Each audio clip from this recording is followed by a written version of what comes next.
안녕하세요. 저는 컴퓨전의 강대진이라고 합니다. 오늘은 삼성전자에서 출시한 고성능 오디세이 노트북에 대해서 리뷰를 해보도록 하겠습니다.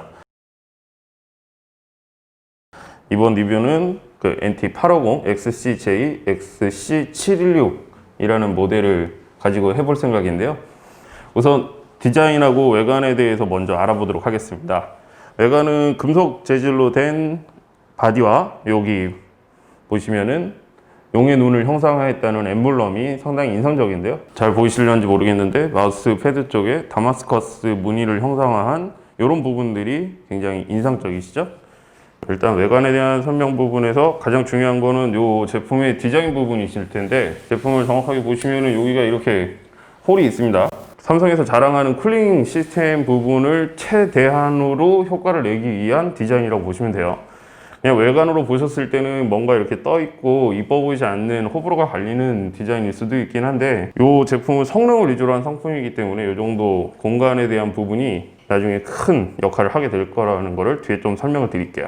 딱 들었을 때 무게감은 상당히 좀 묵직하다는 느낌이 있습니다. 휴대용으로서 나온 노트북은 아니기 때문에 이 정도 무게감이면은 이 정도 스펙에서 그렇게 무겁다라고 볼 수는 없는 상태고요. 스펙상 재원 무게로는 2.39kg의 무게를 가지고 있다고 보시면 됩니다. 가장 중요한 연결 포트를 한 번씩 보실 텐데, 아답터 연결 부분, 그 다음에 랜선, 모니터를 연결할 수 있는 HDMI, USB와 USB-C 타입의 내용들이 있고요. 주로 사용하시는 우측 측면에는 마우스와 키보드 같이 주변 기기를 연결할 수 있는 USB 포트가 추가로 작동이 되어 있고요. 헤드셋 포트도 연결되어 있습니다. 성능에 대해서 한번 체크해 보겠습니다.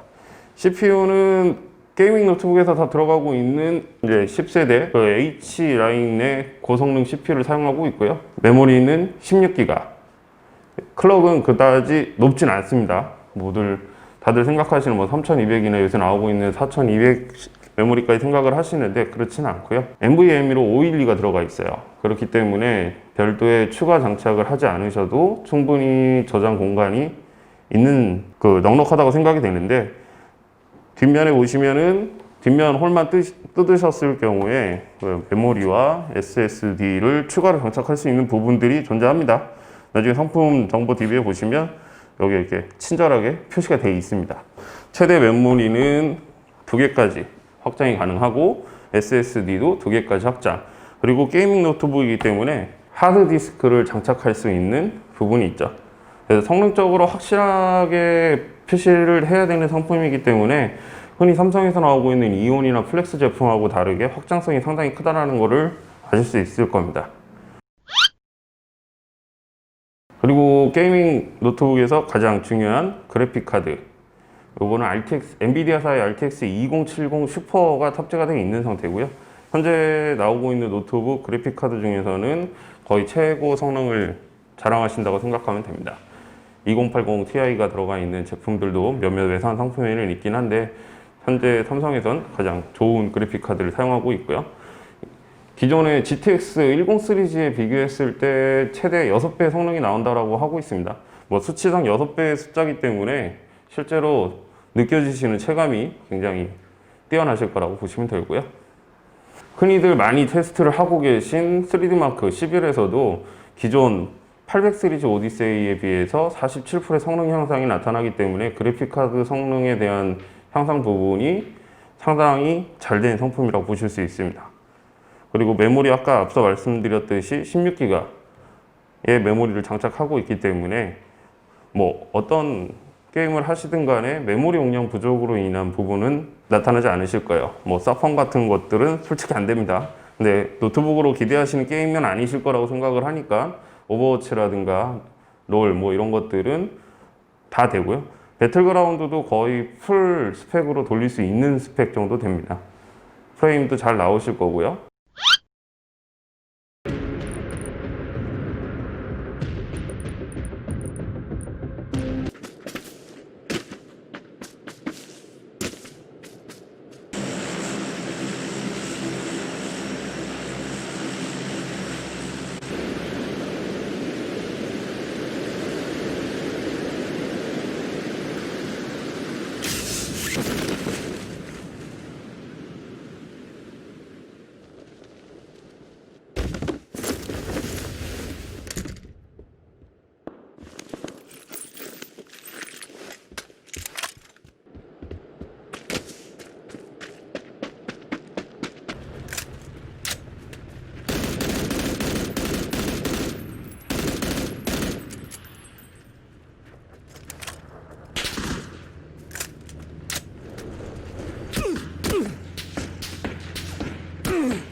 소환사의 협곡에 오신 것을 환영합니다.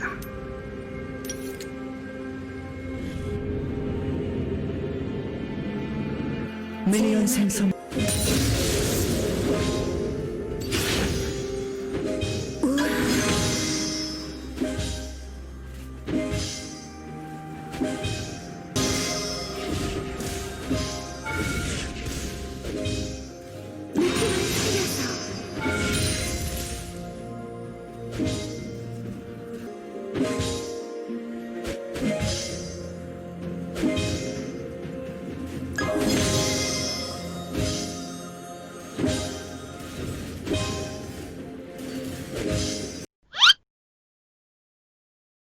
제품의 디스플레이 부분인데, 예전까지는 오디세이에서 144Hz를 단 모델들이 거의 없었는데 이 제품은 기본 장착되어 있는 디스플레이 자체가 144 상품입니다.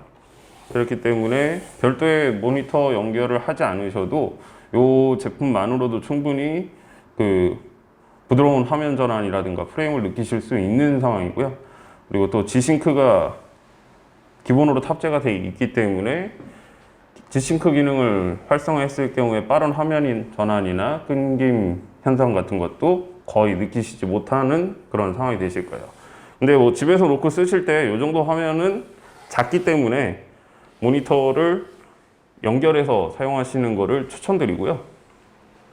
그리고 흔히들 게이밍 모니터에서 기대하고 있는 조준선 기능이라든가 디스트 모드, 블랙 이퀄라이저 이런 기능들이 전부 다 탑재된 디스플레이입니다. 그렇기 때문에 게임을 하시는 데 있어서는 뭐 현존하는 모니터 중에서는 최상급 디스플레이라고 보시면 되겠죠. 오디세이 상품 중에서 가장 자랑하는 쿨링 시스템을 한번 설명해 드릴 텐데, 쿨링 시스템은 기존 전작인 그 오디세이보다 그 히트 파이프가 더 많이 증가가 돼서 총 3개가 증가가 됐다고 하더라고요. 앞서 말씀드렸던 이 본관 뒷부분으로 쿨러들이 이렇게 연결이 되어 있고요. 이 중간 부분으로 쭉 히트 파이프가 진행이 되고 있는데, 이게 이제 삼성에서 가장 강조하고 있는 쿨링 시스템의 그 성능 강화이고요. 실제로 사용을 해봤을 때 전작 오디세이 같은 경우에는 게임을 하다 보면은 키보드 상판까지도 뜨거워지시는 경우가 있었거든요. 그래서 이렇게 키감을 직접 누르신다거나 하시는 경우가 좀 힘들었어요. 그래서 어쩔 수 없이 이제 별도의 키보드라든가 마우스를 연결해서 사용을 하시곤 했었는데, 이 상품은 장시간 사용을 하셔더라도 뜨겁긴 합니다. 뜨겁긴 한데 아예 그 전에 비해서 그 발열량이 상당히 많이 낮아졌고요. 뭐 체감하는 정도로는 반 정도로 줄었다, 이렇게까지 생각하실 정도로 많이 줄었다고 보시면 됩니다.